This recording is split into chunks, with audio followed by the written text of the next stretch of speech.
Turma boa, vamos seguir. Aqui quem fala é Jairo Castelo Branco. Essa é a nossa aula 2 da disciplina de Fundamentos Filosóficos do Direito. O nosso curso é o curso de Investigação Forense e Perícia Criminal. Essa turma ela está na primeira metade do curso, mais precisamente no seu primeiro semestre. Vocês estão começando com um desafio enorme, né? Começando o ensino superior em meio a uma pandemia. Então, mas olha, quem é guerreiro, quem é valente, pega cada dificuldade como uma oportunidade de crescer, de se desenvolver. Então, não parem diante dos primeiros obstáculos, não padeçam diante das primeiras barreiras e enfrentamentos. Se fortaleçam, vamos à luta. Essa aula ela deveria ser presencial, mas por conta desse momento histórico que a gente está vivendo no planeta todo, ela está sendo desse modo remoto.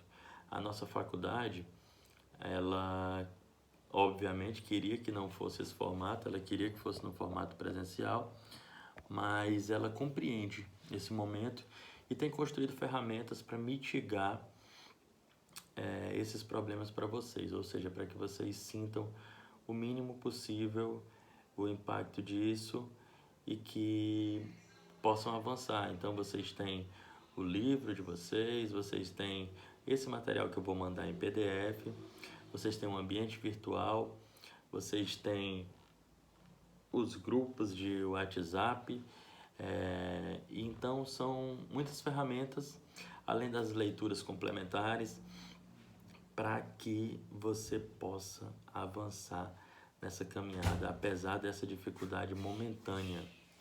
Então, vamos em frente. Nós estamos na disciplina de Fundamentos Filosóficos do Direito. A gente tinha começado com algumas perguntas elementares, né? Algumas perguntas sobre o que é filosofia do direito, existe uma história da filosofia do direito, o que é filosofar, qual a diferença entre o direito positivo e o direito natural, que tudo isso é importante para formar a tua visão global, ampla das coisas. Tu vai ter que sair daqui como um profissional de referência. Você tem acesso a um material que tem referências maravilhosas, o livro de vocês é de muita qualidade. Então, não só por isso, não só para honrar a gente, para achar que a gente fez um bom trabalho, mas porque isso vai refletir diretamente na tua existência, tem que fazer bonito, tá? Então, tem que ser um profissional que faça jus a ter o conhecimento científico.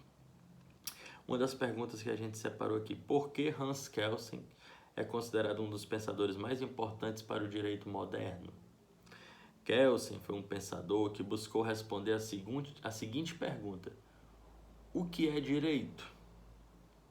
E sua resposta foi a de que direito, como entendemos atualmente, é direito positivo posto por um poder político legítimo, que é o Estado, e constituído por um sistema de normas autônomo e independente de moral. Kelsen foi um dos mais importantes teóricos do direito moderno por ter dado uma resposta convincente acerca do que é e como é o direito. Na verdade, por mais que você possa ter uma engenharia complexa para assimilação dos conceitos, que você tenha divergências doutrinárias, que você tenha diferentes compreensões de mundo expressas nas obras da literatura jurídica, mas a expressão mais visível, mais palpável do direito é a lei, né? Por isso que o direito positivo ele é de fundamental importância nessa nossa formação técnica, porque a lei, a jurisprudência, o que é jurisprudência para quem não sabe? A jurisprudência são os julgados, são os entendimentos que formam uma pacificação sobre determinada questão. Você não tem uma lei que trata em específico sobre esse caso, mas você tem julgados. Desculpe. Quando o Poder Judiciário foi instado a se posicionar na prática, em um caso prático que versava sobre aquilo que não está de forma literal prevista na lei, o Poder Judiciário mesmo assim teve que se posicionar. Então aqueles julgados, por exemplo, tanto que depois vocês vão estudar que nós temos as súmulas dos tribunais, as súmulas vinculantes, que são aquelas decisões que tudo aquilo que versa sobre aquele ponto, a decisão vai ser aquela. Elas também têm a qualificação, né, o status de direito positivo, não só propriamente a lei, mas também a jurisprudência, os princípios do direito. E então, só esse parênteses, quando você escutar jurisprudência, você entenda isso, como os entendimentos, os julgados que formaram uma convicção sobre determinado ponto que ela não está codificada em específico, ou que por mais que ela esteja codificada, ela gera uma discussão na sociedade, que essa discussão ela é legítima, ela pode fazer inclusive com que haja uma atualização, uma modernização das leis, mas até que isso haja, qual é o entendimento no Brasil sobre isso? Então, você tem a jurisprudência também como uma fonte importante. Então, a expressão mais clara do direito é a lei, são as normas, a jurisprudência, são essas expressões diretas do Estado constituído e que elas atingem a toda a cidadania. Vamos em frente.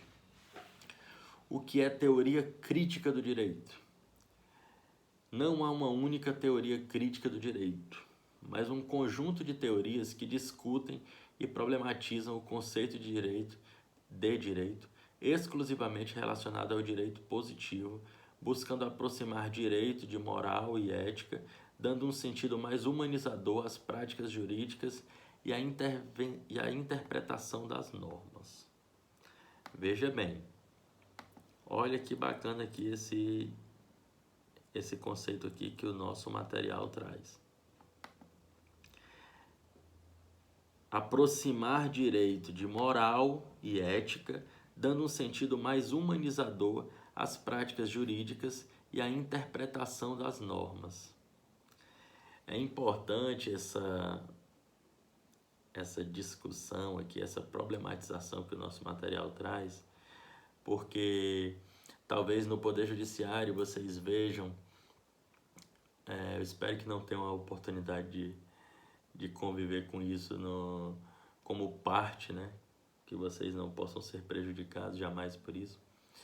Mas o Poder Judiciário, por vezes, ele é um poder de casta.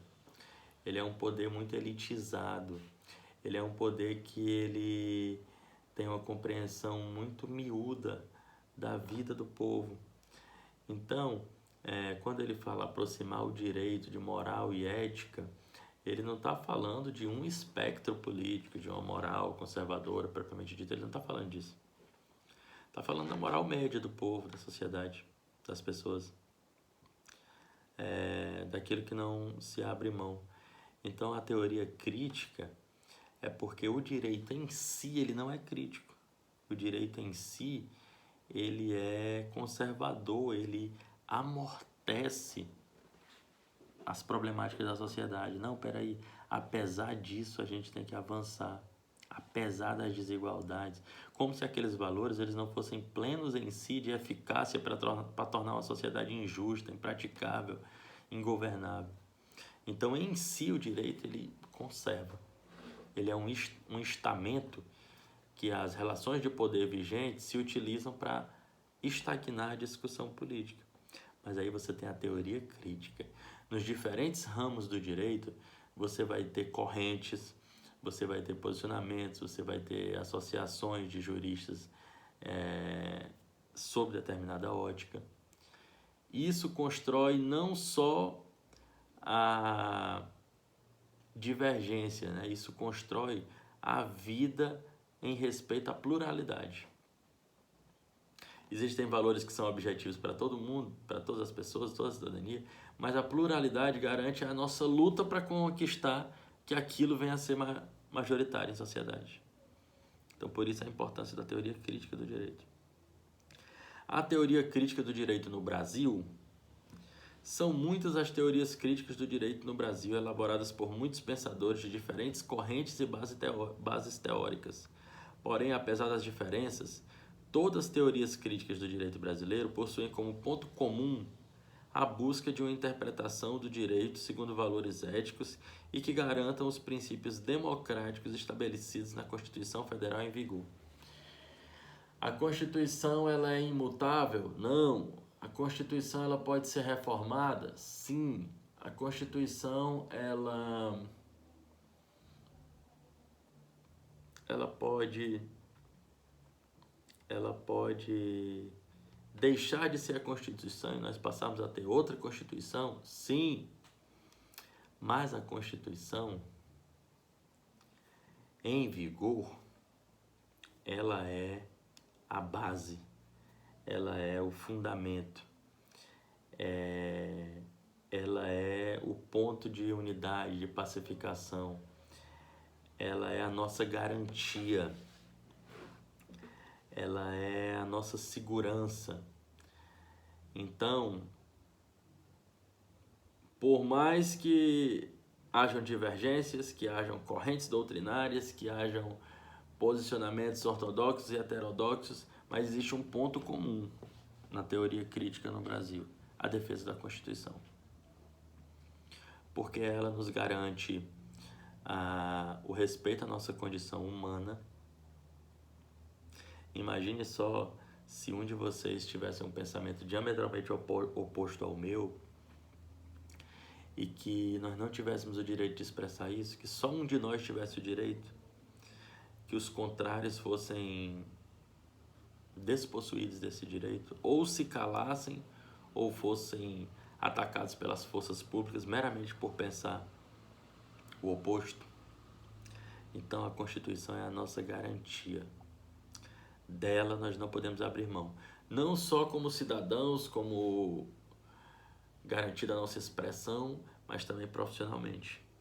Então, na atuação profissional de vocês, respeitem a presunção de inocência, respeitem o direito de cada cidadão a ter uma investigação imparcial, tá? Respeitar o contraditório, o direito de defesa, todos esses valores embutidos na nossa Constituição Federal. A nossa unidade 1 da disciplina de Fundamentos Filosóficos do Direito é Direito e Filosofia. Quais seriam os tópicos a serem trabalhados nessa unidade? Filosofia, um estudo inicial. Filosofia do direito, o paradigma dominante de direito moderno e seus elementos edificadores, antecedentes históricos do positivismo jurídico contemporâneo e da supremacia do princípio da legalidade. Vocês viram que só com essas perguntas iniciais a gente já trabalhou parte desses conceitos aqui até de forma bem profunda. Quais são os objetivos da unidade 1 do nosso material? Definir o que é filosofia, compreender o que é a atitude filosófica, diferenciar a atitude filosófica do mero ato de pensar, né? Não é pensar como o ato de que você lembra de alguma coisa, de que você está imaginando fazer alguma coisa. Não é só isso. É o pensar reflexivo. Identificar os objetivos da filosofia, conceituar a filosofia jurídica, bem como seus objetivos específicos, refletir acerca dos elementos históricos, políticos e filosóficos que construíram o direito moderno. Caramba, a gente já tratou boa parte dessas questões, hein? Filosofia, um estudo inicial. Esse é o tópico 1 da nossa unidade 1 da disciplina de Fundamentos Filosóficos do Direito. Filosofia é uma palavra grega que resulta da união de dois termos. Philos, o que ama, o que gosta, e Sofia, saber, sabedoria. Portanto, filosofia é o amor pela sabedoria. E o filósofo é o que tem paixão pela verdade que se quer conhecer. Imagine. Os primeiros filósofos, em geral, eles eram físicos, né? Eles questionavam a existência da vida, eles questionavam o sol, a água, o ar, os elementos naturais. Hoje a gente tem na filosofia uma filosofia muito mais comportamental, uma filosofia que dialoga sobre os processos sociais. Mas veja a importância desses primeiros filósofos para a construção da nossa cosmovisão. Então, o filósofo, ele é um amante da sabedoria, ele é um inquieto, ele atenta para os detalhes, ele quer as respostas, ele quer aprender a pescar. Uma frase que é muito utilizada, às vezes até por expressões de pensamento que não deveriam utilizar essa frase, mas o filósofo, ele não quer o peixe, ele quer aprender a pescar, ele quer saber se o peixe é um alimento saudável, ele quer saber se é predatória para a natureza a pesca, ele quer saber qual o tipo de pesca que é aconselhável. Então, ele não se limita a saber que o almoço dele hoje é peixe e que bom, né? Eu estou trazendo para uma questão bem miudinha, bem mastigada, só para vocês raciocinarem que o filósofo, ele é um inquieto, ele tem a busca pelo saber, ele é um amante da sabedoria. Mas a filosofia, ela não é mera especulação, a locubração, o que será, o que será. É um saber racional, rigoroso, sistemático, que se diferencia de religião. Ou seja, a religião, ela é a convicção pela fé.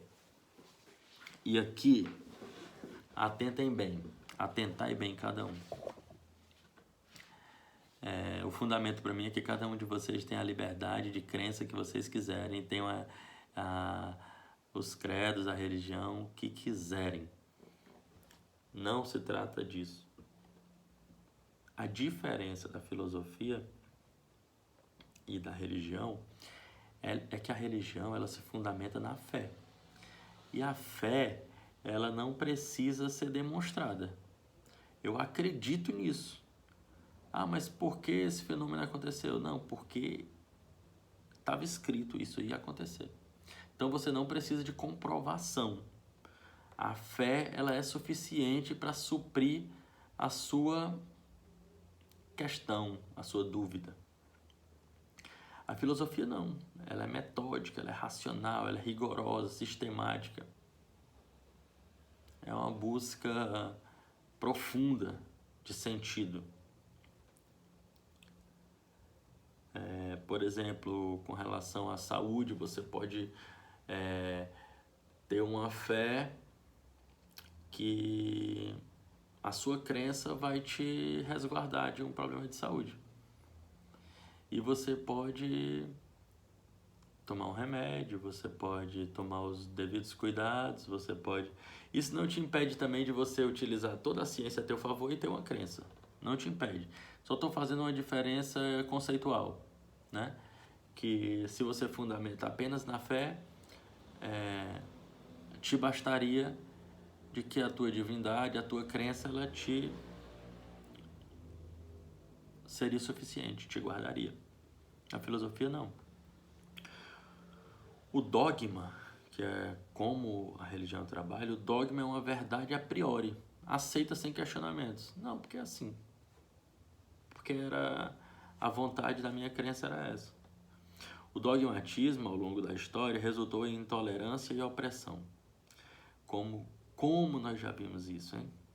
Por exemplo, o Tribunal do Santo Ofício, né, da Inquisição da Igreja Católica, com o devido respeito a quem é católico, né? Isso é um processo histórico, isso pertence à humanidade, não à memória da Igreja Católica. Em sentido contrário, o pensar crítico é uma postura que visa rever os dogmas e os contextos teóricos, fáticos, ideológicos e culturais que os sustentam e os legitimam. Além daquela verdade absoluta, porque é até complicado, uma categoria complicada de vocês trabalharem e que está muito em voga por conta da sociedade brasileira polarizada politicamente, é a verdade. Ah, mas a verdade é essa. E é difícil, tá, gente? Difícil porque a verdade sob que ponto de vista? Imagine um caso prático. Você imagine um terreno de grandes extensões territoriais. Imagine que os movimentos reivindicatórios pelo direito à moradia, pelo direito à terra, eles ocupam aquele território porque, segundo a compreensão deles, aquele território ele é improdutivo, ele não atende às suas... ele não atende às necessidades sociais, ele não atende às suas...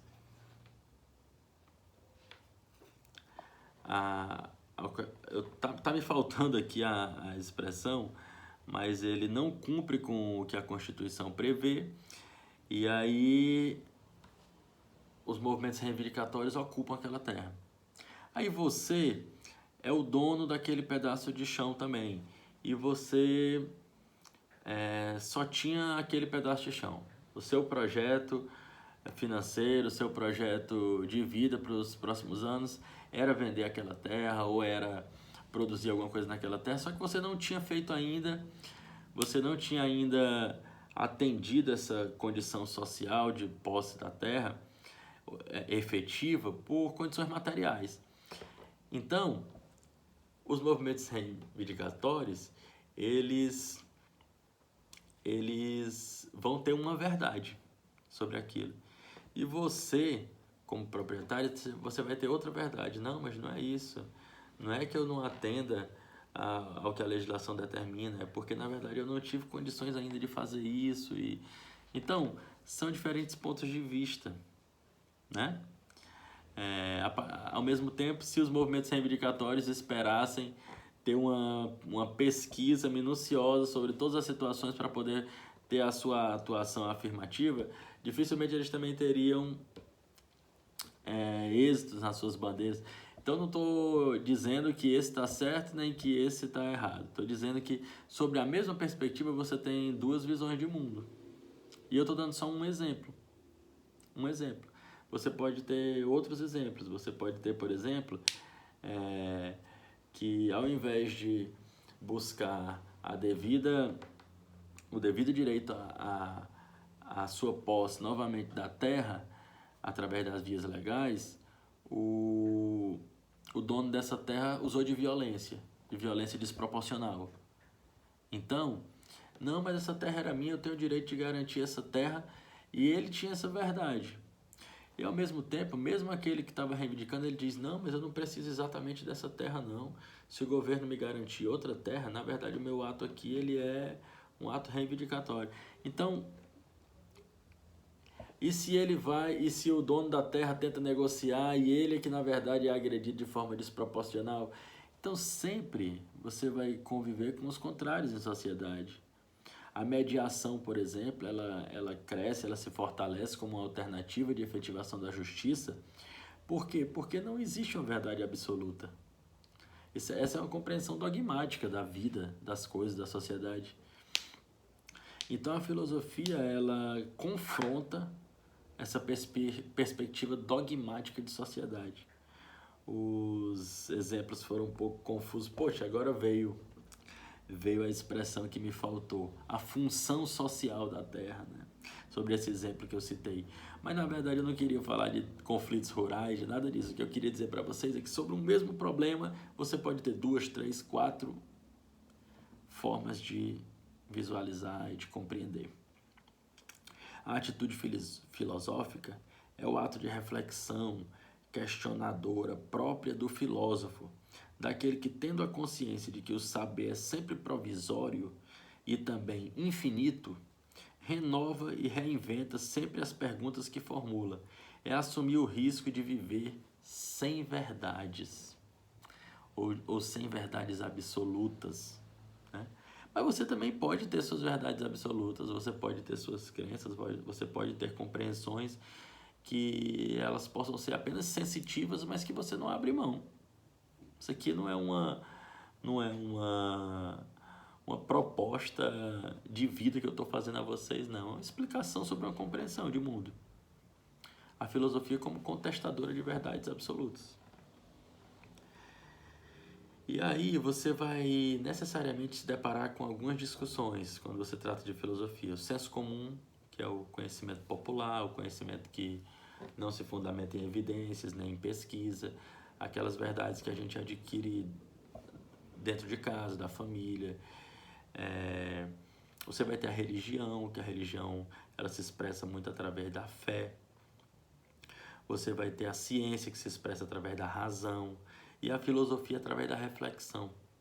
Então, você vai sempre se deparar sobre essa discussão. Quando você tratar de saber filosófico, você vai tratar de ética, como valores do bem, a lógica como encadeamento racional, um processo seguido do outro, a estética, que é a nossa visão sobre o belo, sobre o que não é belo, a epistemologia, que é uma perspectiva de conhecimento, como, por exemplo, novas epistemologias, novos conhecimentos.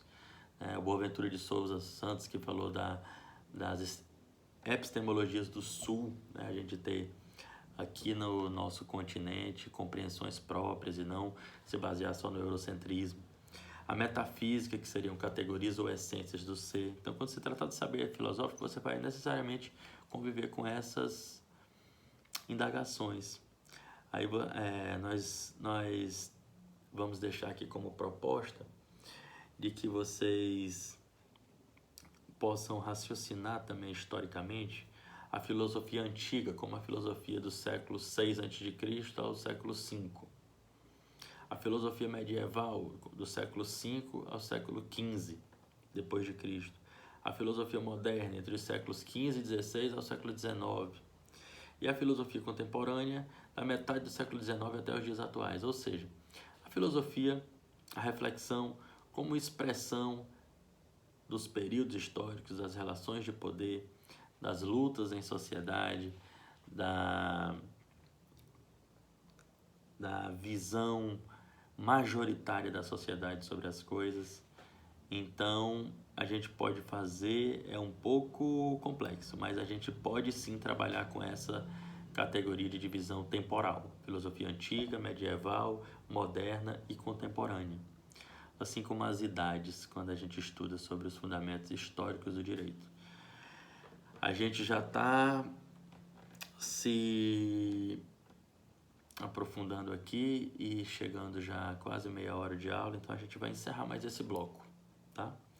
A gente está tratando da disciplina de Fundamentos Filosóficos do Direito. Meu nome é Jairo Castelo Branco, estou aqui contribuindo com vocês nesse momento. E a gente tratou aqui sobre diversos assuntos, filosofia, um estudo inicial, senso comum, religião, crítica, ciência, filosofia, ética, lógica, moral, epistemologia, muita coisa que a gente tratou. Espero poder estar facilitando vocês nesse processo, porque os senhores do destino nessa construção são vocês mesmos, tá? Usem as diversas ferramentas para contrapor ideias ou para serem propositivos. Eu estou completamente aberto a essa discussão, tá bom? Um forte abraço, mas eu conto contigo daqui a pouco na nossa próxima aula.